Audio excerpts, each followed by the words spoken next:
إن الحمد لله نحمده ونستعينه من يهده الله فلا مضل له ومن يضلل فلا هادي له أشهد أن لا إله إلا الله وحده لا شريك له وأشهد أن محمدا عبده ورسوله يا أيها الذين آمنوا اتقوا الله حق تقاته ولا تموتن إلا وأنتم مسلمون يا أيها الناس اتقوا ربكم الذي خلقكم من نفس واحدة وخلق منها زوجها وبث منهما رجالا كثيرا ونساء واتقوا الله الذي تساءلون به والأرحام إن الله كان عليكم رقيبا يا أيها الذين آمنوا اتقوا الله وقولوا قولا سديدا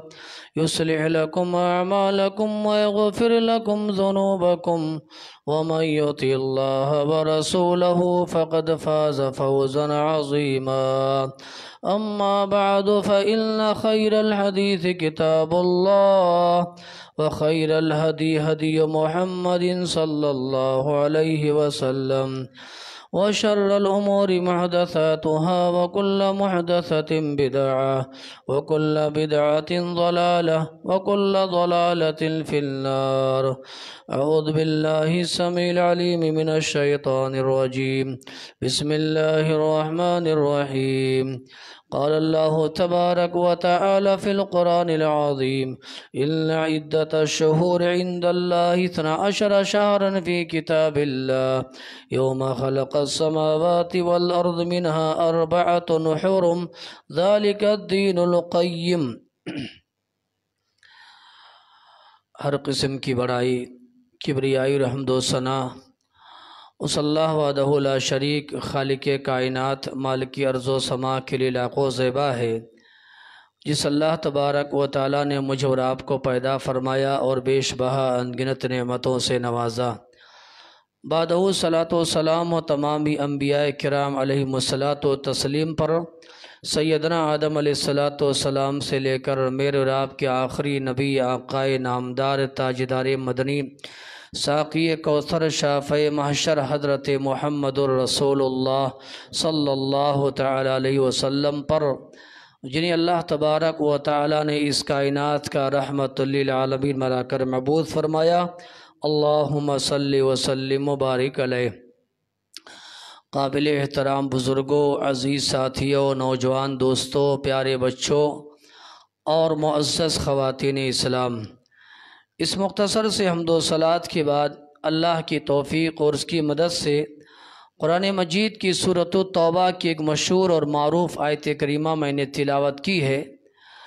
موقع اور محل کی مناسبت کی وجہ سے، جس میں اللہ تبارک و تعالی نے آیت کریمہ کا سیدھا سادہ ترجمہ کچھ ہوئی ہے کہ اللہ تبارک و تعالی نے فرمایا کہ اللہ کی کتاب میں سال کے 12 مہینے ہوتے ہیں، اور یہ اس دن سے ہے جس دن سے اللہ تعالیٰ نے آسمان و زمین کی تخلیق کی ہے.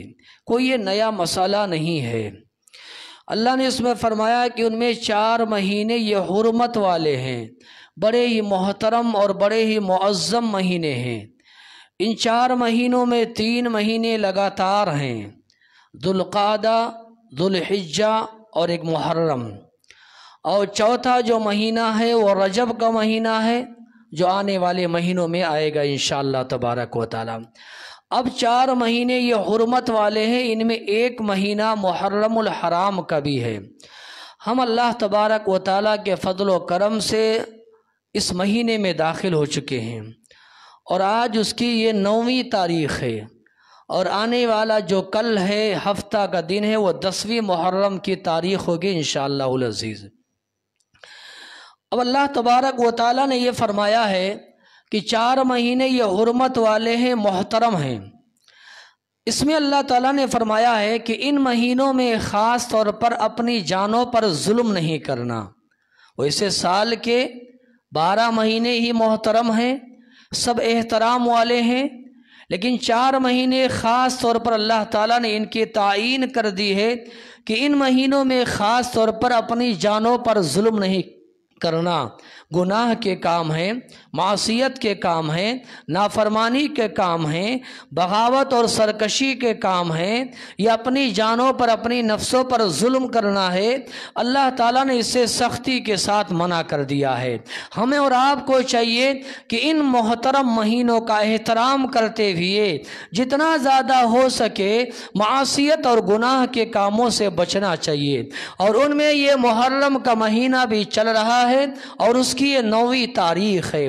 دعا کرے اللہ تبارک و تعالی ہم سب کو ان محترم مہینوں میں، حرمت والے مہینوں میں خاص طور پر اللہ تبارک و تعالی چاہے وہ گناہ کبیرہ ہوں چاہے وہ گناہ صغیرہ ہوں، اللہ ان سے بچا کر کے زندگی گزارنے کی اللہ توفیق نصیب فرمائے۔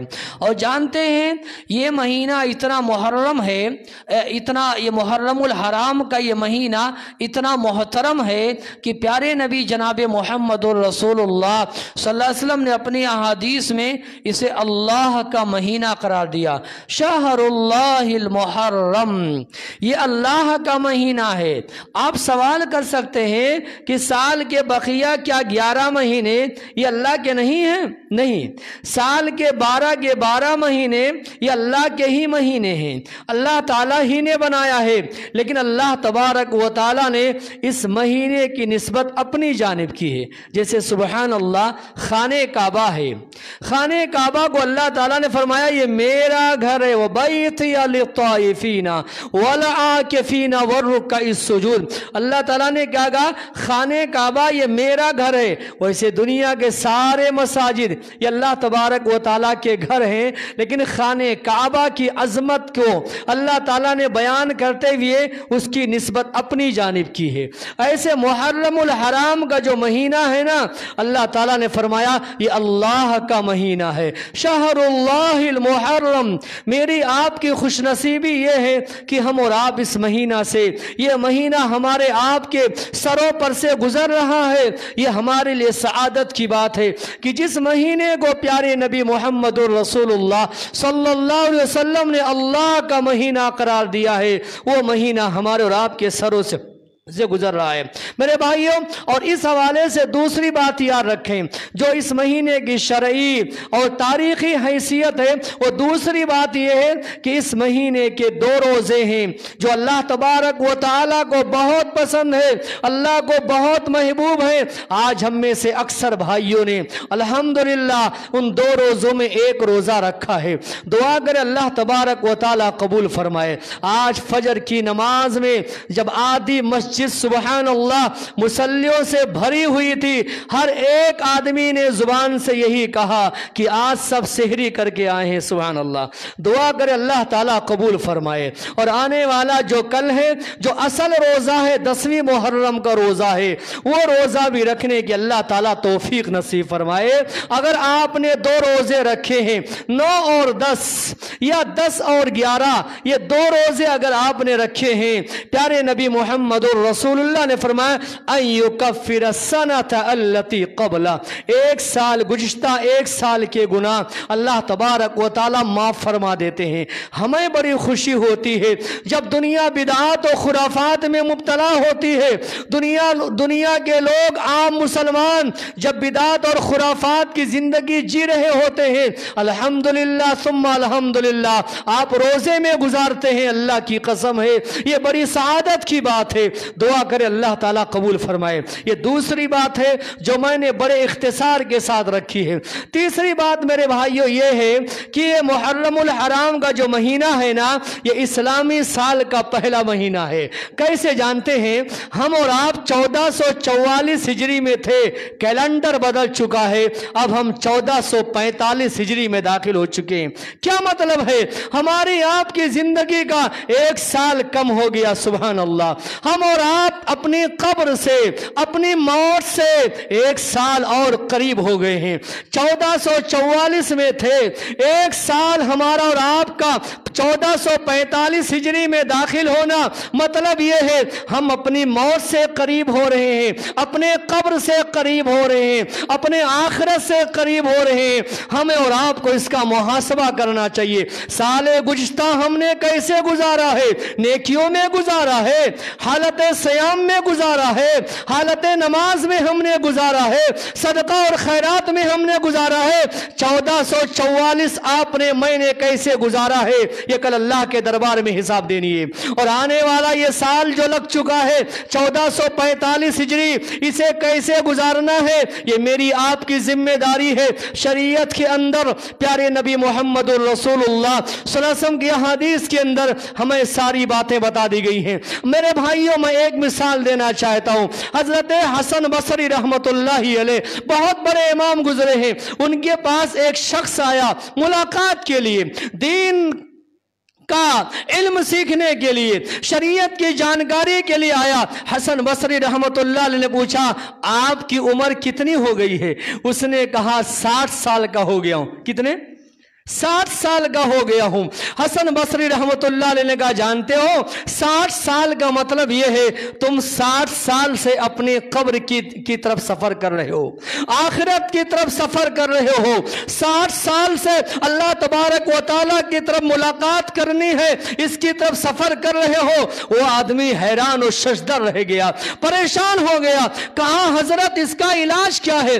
60 سال میں نے گزار لیے ہیں، گویا میں اپنی موت سے قریب، اپنے قبر سے قریب ہو رہا ہوں، اس کا علاج کیا ہے؟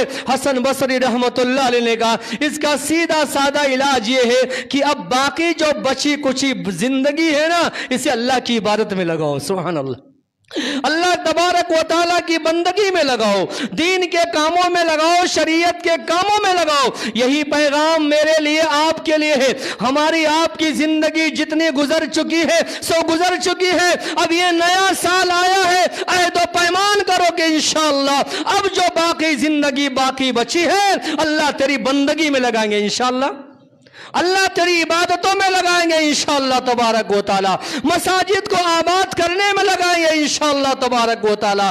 یہ اصل پیغام ہے۔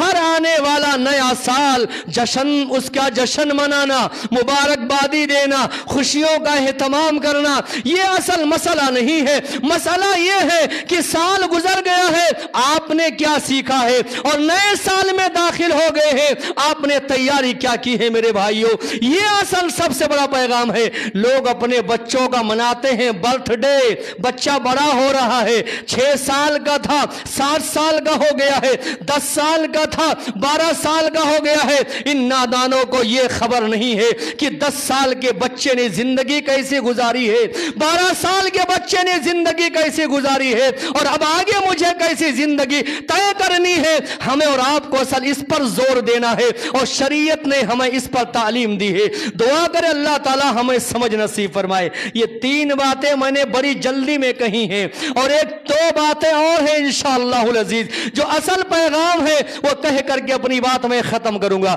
چوتھی بات اور چوتھا پیغام یہ ہے کہ جب کبھی بھی یہ مہینہ آئے، سبحان اللہ، محرم کا چاند نظر آئے، ہلال نو نظر آئے، شریعت نے ہمیں تعلیم دی ہے دعاؤں کے ذریعے سے اس چاند کا استقبال کرنا۔ اب آج تو 9 تاریخ ہو گئی ہے، پتہ نہیں کتنوں کو چاند نظر آیا بھی یا نہیں نظر آیا۔ ویسے برسات کا موسم ہے اور کم ہی لوگوں کو نظر آیا ہوگا، ہے کہ نہیں ہے؟ لیکن شریعت نے تعلیم دی ہے اللہم اہلہ علینا بالامن والایمان والسلامت والاسلام ربی وربک اللہ۔ ہر مہینے کا نیا چاند جب کبھی بھی نظر آئے، اس دعا کے ذریعے سے مہینے کا استقبال کرنا۔ یہ پیارے نبی محمد الرسول اللہ اللہ صلی اللہ علیہ وسلم کی تعلیم ہے۔ اور ایک بات اور یاد رکھیں میرے بھائیوں، یہ مہینے ہمارے اور آپ کے سروں پر سے گزر رہا ہے، جب کبھی بھی یہ مہینہ آئے آنکھیں اور دل و دماغ کی کھڑکیاں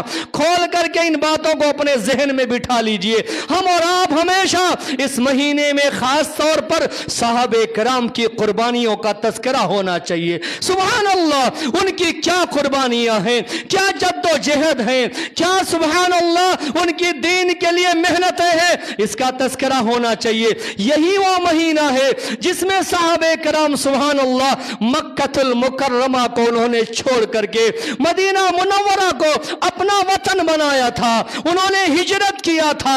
یہ مہینہ ہمیں اور آپ کو ہجرت کی یاد دلانے والا مہینہ ہے۔ جب کبھی بھی محرم، ویسے دیکھو سال کے 12 مہینے ہمارے ہر دروس میں، ہمارے ہر خطبات میں صحابہ کرام کی قربانیوں کا تذکرہ ہونا چاہیے، لیکن نہیں میرے بھائیوں، محرم الحرام کا مہینہ ہے، خاص طور پر ہمارے ساری مجلسوں کا موضوع، ہمارے سارے بیٹھکوں کا عنوان جو ہونا چاہیے، خطبات جمعہ کا جو عناوین ہونے چاہیے سبحان اللہ، وہ فضائل صحابہ، مقام صحابہ، شان صحابہ، عظمت صحابہ پر گفتگو ہونی چاہیے۔ کیوں جانتے ہیں آپ؟ یہی وہ مہینہ ہے جس میں صحابہ کرام نے اللہ تبارک و تعالیٰ کی دین کی خاطر، ایمان کی محبت میں، عقید توحید کی محبت میں، اللہ کی محبت میں، اپنے نبی محمد الرسول اللہ صلی اللہ علیہ وسلم کی محبت میں اپنا شہر، اپنا گھر، اپنا بار، اپنا علاقہ،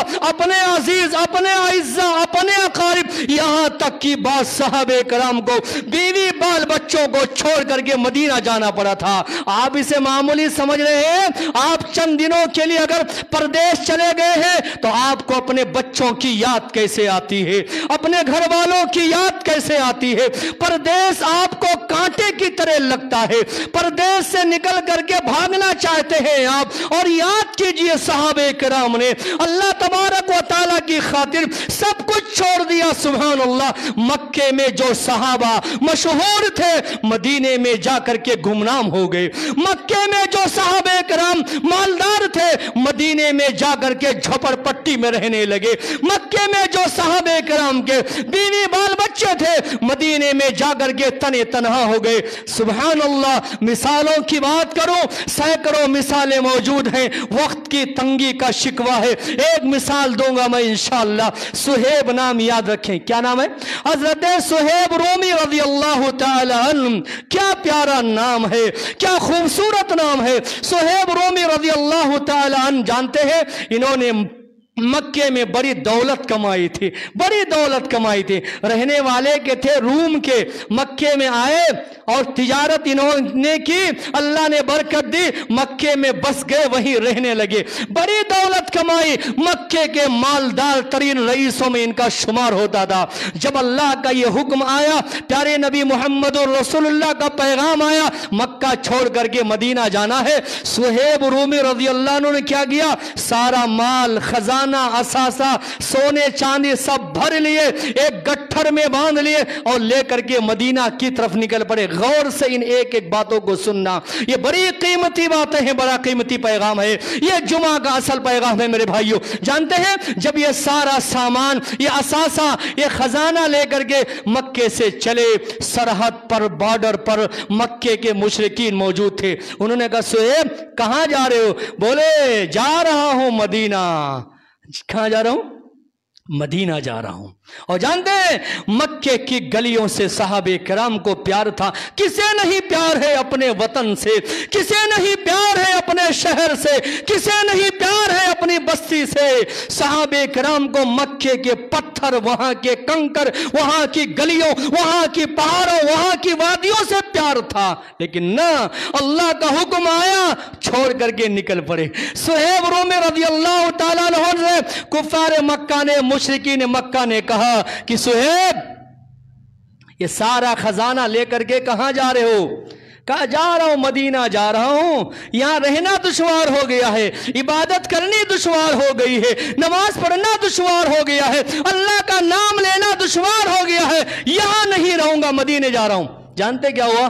مکے کے مشرکوں نے کہا صہیب اگر مدینہ جانا ہے تو جاؤ، لیکن چونکہ تم نے ساری دولت مکے میں کمائی ہے لہٰذا یہیں چھوڑ کر کے جاؤ۔ سبحان اللہ، کہا تم نے ساری دولت یہاں کمائی ہے اور یہاں کی دولت تم مدینہ لے جاؤ گے؟ نہ نہ نہ نہ، سارا خزانہ اور ساری دولت یہی چھوڑ کر کے جاؤ۔ صہیب رومی رضی اللہ تعالیٰ عنہ نے آسمان کی جانب نگاہ اٹھائے، کہا اے مکے کے نادانوں، لو تمہارا سارا خزانہ، تمہاری ساری دولت میں پاؤں کے ٹھوکر سے مارتا ہوں، لے جاؤ، مجھے کوئی ضرورت نہیں ہے۔ میرے نبی محمد رسول اللہ نے مدینہ جانے کا حکم دیا ہے، میں مدینہ خالی ہاتھ جاؤں گا۔ سبحان اللہ۔ پہنچ گئے مدینہ، سنیے مدینہ پہنچ گئے، آپ علیہ السلام نے کہا صہیب کیا ہوا؟ وہ مکے کے خزانے، وہ دولت، وہ سونا چاندی کہاں چلے گئے سب؟ وہ مکے کی مالداری کہاں چلے گئے؟ بولے یا رسول اللہ مدینہ آ رہا تھا، کافروں نے سارا چھین لیا، میں نے سب کچھ چھوڑ دیا، خالی ہاتھ مدینے چلے آیا۔ قربان جائے لفظ سنیے میرے آپ کے نبی محمد عربی السلام کا، آپ نے فرمایا ربیہ صہیب ربیہ صہیب ربیہ صہیب، اے صہیب تم نے بڑا نفع والا سودا کیا ہے، دنیا گئی تو گئی کوئی بات نہیں ہے، پھر محنت کرو گے، کماؤ گے، مالدار بن جاؤ گے، تم نے دین بچا لیا ہے، تم نے بڑے نفع کا سودا کیا ہے۔ اور یہی ہوا، مدینے میں رہنے لگے صہیب رومی رضی اللہ عنہ، اور چند ہی سالوں میں اللہ تعالیٰ نے انہیں خزانوں سے اور مال و دولت سے اللہ نے نواز دیا۔ جناب عالی، یہ میں نے ایک مثال دی ہے، وقت ختم ہو رہا ہے، ایسے سینکڑوں مثالیں ہیں صحابہ کرام کی قربانیوں کی، جنہوں نے اللہ کی قسم ہے دین کی خاطر قربانی دی ہے۔ لمحے فکریہ ہے میرے لیے، آپ کے لیے، اب تک آپ نے 30 سال 35 سال 40 سال 50 سال کے بھی ہے سماج میں، مسجد میں 60 سال کے بھی ہے، 15 سال کا بچہ بھی یہاں موجود ہے، امت کی ماں بہنیں بھی موجود ہے۔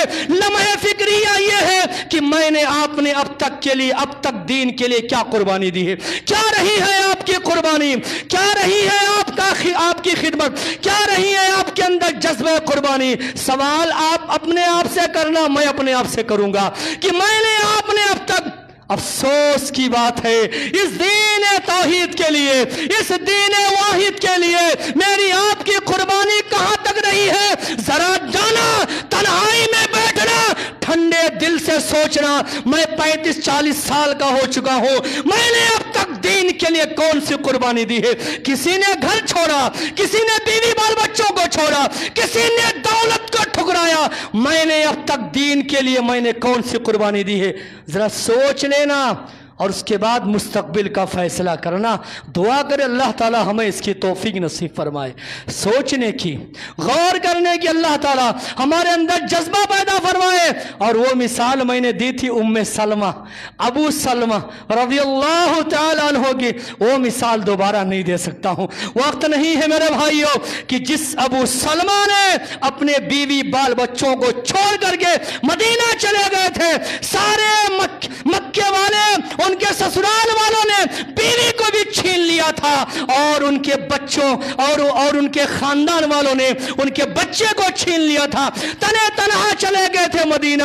یہ الگ بات ہے، جو بھروسہ اللہ پر کرتا ہے اللہ راستے نکال دیتا ہے، بیوی بھی ملی، بچہ بھی ملا، ایمان بھی سلامت رہا۔ سبحان اللہ۔ اللہ سے دعا فرمائے اللہ ہمیں اس کی توفیق نصیب فرمائے۔ اور آخری بات کہہ کر کے بات میں وقت پر ختم کروں گا انشاءاللہ، وہ یہ ہے میرے بھائیوں، بہت بڑا یہ موضوع ہے، بہت بڑا یہ عنوان ہے میرے بھائیوں، لیکن آخری 2 منٹ میں ایک بات کہہ کر کے انشاءاللہ، ہو سکتا ہے واقع کربلا رہ جائے، ہو سکتا ہے حادثے کربلا رہ جائے، تو آنے والے جمعہ میں انشاءاللہ اس پر بات کریں گے، لیکن سرے یہاں پر ایک بات سن لیجئے، کل جو آنے والی تاریخ ہے 10ویں محرم کی تاریخ، سبحان اللہ، یہ وہ تاریخ ہے اور اس مہینے کی وہ تاریخ ہے، جب کبھی بھی 10 محرم الحرام کی تاریخ ہے آپ کے دلوں میں خوشی کے لمحات آنے چاہیے، خوشی کے جذبات آنے چاہیے۔ کیوں؟ اس لیے جانتے ہیں یہی وہ 10 تاریخ ہے کہ اللہ تبارک و تعالی نے تاریخ انسانیت کا سب سے بڑا مغرور انسان، سب سے بڑا متکبر انسان، سب سے بڑا ظالم انسان، سب سے بڑا جابر انسان، سب سے بڑا سفاک انسان، اس پوری دنیا انسانیت کا سب سے بڑا خونریز انسان، جس نے ہزار خون بہائے تھے، اللہ تبارک و تعالی نے جس کے بارے میں فرمایا اِلَّا فِرْعَوْنَ عَلَا فِي الْأَرْضِ، اِلَّا فِرْعَوْنَ عَلَا فِي الْأَرْضِ، اللہ نے فرمایا يُذَبِّحُ أَبْنَاءَهُمْ وَيَسْتَحْيِي نِسَاءَهُمْ، اللہ نے کہا اس کائنات کا سب سے بڑا مغرور انسان اگر کوئی تھا، متکبر انسان اگر کوئی تھا، وہ فرعون تھا، فرعون تھا۔ اللہ نے کہا یہ لڑکوں کو زندہ مار دیتا تھا اور لڑکیوں کو چھوڑ دیتا تھا۔ کسی جیوتش نے، نجومی نے یہ بتایا کہ تیرے شہر میں لڑکا پیدا ہوگا جو تیرے تخت کو پلٹ دے گا۔ مارے ڈر کے اس ظالم نے کیا کیا؟ جتنی مائیں بچوں کو جنتی تھی ان کے سامنے بچوں کو ذبح کرا دیتا تھا۔ جانتے ہیں اسی 10ویں تاریخ کو اللہ تبارک و تعالی نے فرعون کے سر کو اللہ تبارک و تعالی نے کچل دیا، اس کے غرور کو اللہ نے خاک میں ملا دیا اور دنیا والوں کو پیغام دیا کہ اے دنیا میں رہنے والے ظالموں، زیادہ اترانا نہیں، زیادہ تکبر نہیں کرنا، زیادہ گھمنڈ نہیں کرنا، دنیا میں کسی کا حق نہیں ماننا، کسی پر ظلم نہیں کرنا، کسی کو ستانا نہیں، کسی کی آہ نہیں لینا، تمہارے ظلم کی وجہ سے کسی کی آنکھوں سے آنسو نہیں گرنا۔ یاد رکھو جیسے فرعون کے سر کو ہم نے کچلا ہے تمہیں بھی کچل دیں گے، یاد رکھو۔ کس نے کہا یہ؟ اللہ نے کہا۔ کہاں ہے یہ؟ قرآن میں ہے۔ تمہیں بھی کچل دیں گے ہم، یاد رکھو۔ فرعون کے سر غرور کو میں نے خاک میں ملا دیا، اللہ نے کہا تمہیں کچلنے میں دیری نہیں لگے گی۔ اس لیے یہ زندگی اللہ نے دی ہے نا، سلامتی والی زندگی گزارو، کسی پر ظلم نہ کرو، کسی کو ستاؤ نہیں۔ ظالم اللہ تبارک و تعالیٰ کو یہ ناپسند ہے، ظلم کو اللہ کبھی پسند نہیں کرتا، سبحان اللہ۔ اس لیے 10 محرم الحرام کی تاریخ جب آتی تھی، اور یاد ہے سبحان اللہ، کیا بتاؤں میں بتاؤں آپ کو وہی فرعون جو بچوں کو زندہ مارتا تھا، قتل کرتا تھا، ایک وقت ایسا آیا جب یہ بحر خلزم میں ڈوب رہا ہے اور رحم کی بھیک مانگ رہا ہے، زندگی کی بھیک مانگ رہا ہے۔ ایسے ظالموں کو ہم نے دیکھا ہے اور آپ نے دیکھا ہے جنہوں نے دنیا میں بڑے ظلم و ستم ڈھائے، مرنے لگے ہیں، ان کی موت آئی ہے، کوئی فضا میں مر گیا ہے، کوئی دریا میں مر گیا ہے، کسی کو چیل کووں نے نوچ کر کے کھایا ہے۔ اسی منبر سے میں ان کے نام لے سکتا ہوں لیکن وقت نہیں ہے۔ پیغام میرے بھائیوں یہ دینا ہے، پیغام یہ دینا ہے کہ 10ویں محرم کی وہ تاریخ ہے جس میں اللہ تبارک و تعالی نے دنیا کے سب سے بڑے ظالم اور جابر کے غرور کو اللہ نے خاک میں ملا دیا اور دنیا سے تہس نہس کر دیا۔ اس لیے یہی وجہ ہے پیارے نبی جناب محمد الرسول اللہ صلی اللہ علیہ وسلم سے پہلے جناب موسیٰ علیہ السلام شکرانے کا روزہ رکھتے تھے، 10ویں محرم کا روزہ رکھتے تھے۔ آپ علیہ السلام مدینہ پہنچے، آپ نے پوچھا روزہ رکھنے کی وجہ کیا ہے؟ یہودیوں نے کہا آج کی تاریخ کو اللہ تبارک و تعالیٰ نے ظالم فرعون کو تہس نہس کیا، خوشی میں روزہ رکھتے ہیں۔ پیارے نبی محمد الرسول اللہ نے فرمایا ارے موسیٰ تو ہمارے بھائی ہیں، ہم بھی روزہ رکھیں گے، سبحان اللہ، ہم بھی روزہ رکھیں گے۔ بعد میں کسی صحابی نے کہا یا رسول اللہ یہودیوں کی مخالفت کرنے کا آپ نے حکم دیا ہے، تو نبی نے کہا پھر 2 روزہ رکھوں گا انشاءاللہ۔ وہ 1 رکھتے ہیں، میری امت کے لوگ 2 رکھیں گے انشاءاللہ۔ اللہ سے دعا کریں اللہ کہنے